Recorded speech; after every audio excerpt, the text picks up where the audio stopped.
Have you ever looked back at a period in your life and thought, I honestly don't know how I survived that? Not because it was difficult, because it felt impossible. Maybe it was heartbreak. Maybe it was betrayal. Maybe it was grief. Maybe it was rejection. Maybe it was failure.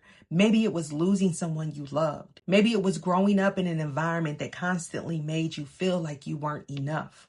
Whatever it was, there was a moment when you genuinely believed it might break you. And maybe for a while it did. Maybe it shattered your confidence. Maybe it shattered your identity. Maybe it shattered your expectations.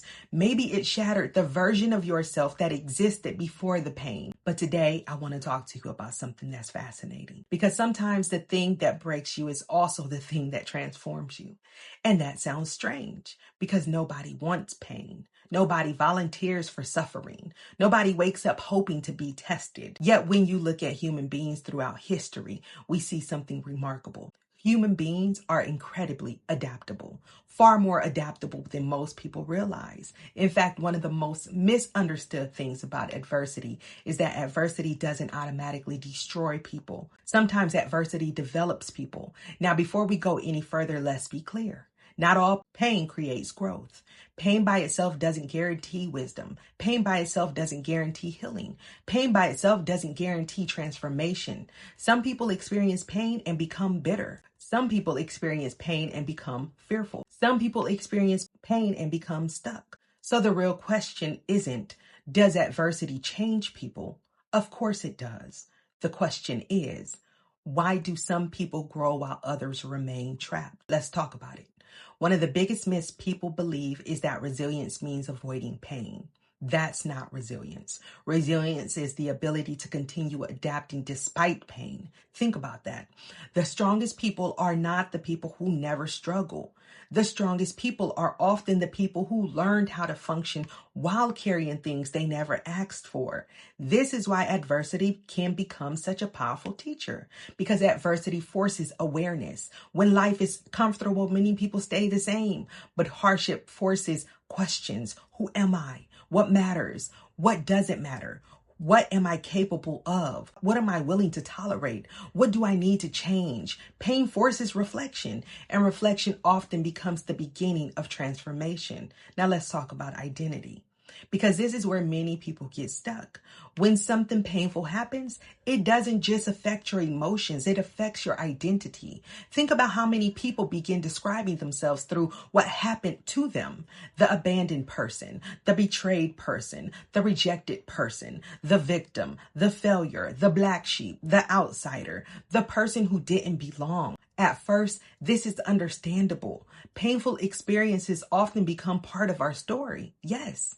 The problem occurs when they become our entire identity. Because once pain becomes your identity, growth becomes difficult. You stop asking what happened to me and start believing this is who I am. And those are two completely different things. You see, the people who eventually outgrow what broke them learn how to separate their experiences from their identity. They stop saying I am broken and start saying I experienced something painful.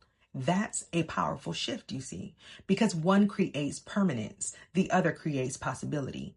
Now let's discuss adaptation. One of the most incredible things about the human mind is the ability to adapt.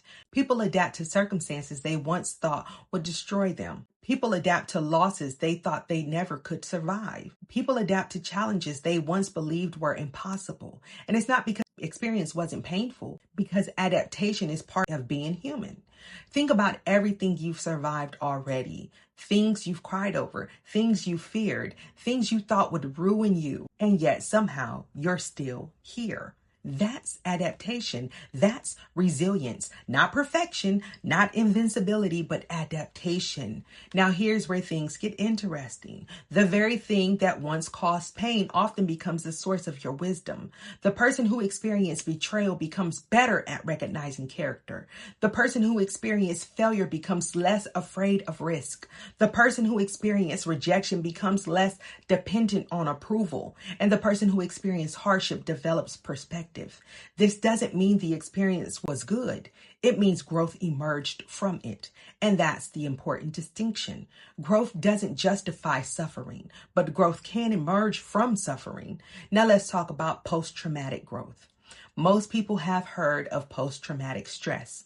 Fewer people have heard of post-traumatic growth. Post-traumatic growth refers to positive psychological changes that sometimes emerge after significant adversity. And it's not because the adversity was positive, but because the individual was forced to grow in ways they otherwise might not have. Many people discover strengths they never knew they had. Many people develop deeper empathy, deeper gratitude, deeper self-awareness, deeper resilience, not despite adversity, because of how they responded to the adversity. And that's the key, response. Because adversity is not always what defines people, response is. Two people can experience similar hardships and emerge completely different. One becomes trapped, one becomes transformed. Why? Meaning. The meaning assigned to an experience often determines its long-term impact. If someone believes this pain proves I'm worthless, the pain becomes a prison. If someone believes this pain is teaching me something, then the pain becomes a teacher. Same event, different meaning, different outcome. Now let's talk about healing. Healing is not becoming the person you were before. That's a mistake many people make. They spend years trying to return to an old version of themselves, but growth doesn't work that way. You don't go backwards, you move forward. The goal is not becoming who you were before the hardship. The goal is becoming someone wiser because of it, someone stronger because of it, someone more aware because of it, someone more intentional because of it. And that's why some people eventually outgrow what broke them, because they stop trying to undo the experience and start learning from it. They stop asking, why did this happen to me? And start asking, what is this teaching me? That question changes everything. Now let's be honest. The people who hurt you often expect the pain to define you. The people who doubted you often expect the setback to define you. The people who underestimated you often expect the hardship to define you. They expect the experience to become your ceiling. What they don't expect is growth. What they don't expect is transformation. What they don't expect is for the very thing that was supposed to stop you to become the thing that strengthens you. And that's why growth surprises people. Because most people expect pain to create weakness. They don't expect it to create wisdom. They don't expect it to create perspective. They don't expect it to create strength. And yet it often does. Not immediately, not overnight, but over time. That's why resilience is so powerful. Resilience isn't pretending you're okay. Resilience isn't avoiding struggle. Resilience isn't being fearless. Resilience is continuing to grow while carrying experiences that could have convinced you to stop. And if you're listening to this today, understand something. The fact that you're still here matters. The fact that you're still growing matters. The fact that you're still learning matters, because the experience that once threatened to break you does not have to define you forever. You can learn from it. You can heal from it. You can grow beyond it. And one day you'll look back and realize something remarkable. The thing you thought would destroy your future became part of the reason you were prepared for it. And that's why they never expected you to outgrow what broke you, because they never imagined you'd become more than your pain, but you did. And that's the power of resilience.